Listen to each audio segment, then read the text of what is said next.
Viral seorang oknum Polantas meminta durian dari pengendara truk beredar di media sosial. Durian yang tengah dibawa pengemudi truk tersebut diserahkan pada sang oknum untuk mengganti denda tilang. Terkait hal ini, Polri mengaku akan melakukan penyelidikan lanjutan.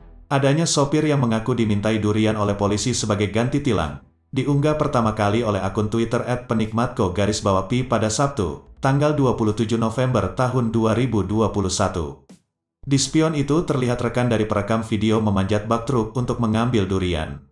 Setelah diambilkan, oknum petugas itu langsung pergi. Kenek truk pun kembali ke atas untuk mengencangkan penutup bak. Posisi gowo duren dijalui, kopak, duren posisi bawa durian, dimintai.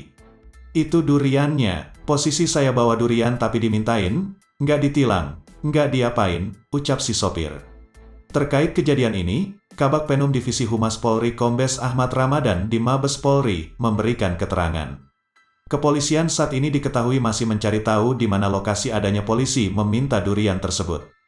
Video itu masih kita dalami, kita belum tahu lokasinya di mana. Nanti kita sampaikan, kata Kabag Penum Divisi Humas Polri Kombes Ahmad Ramadan di Mabes Polri, Jakarta, Selasa, tanggal 30 November tahun 2021. Ramadan menyampaikan Polri tidak akan mentolerir jika anggotanya terbukti melakukan pelanggaran dalam kasus tersebut. Sebaliknya, setiap pelanggaran yang dilakukan anggota polisi akan mendapatkan sanksi dari Korps Bayangkara.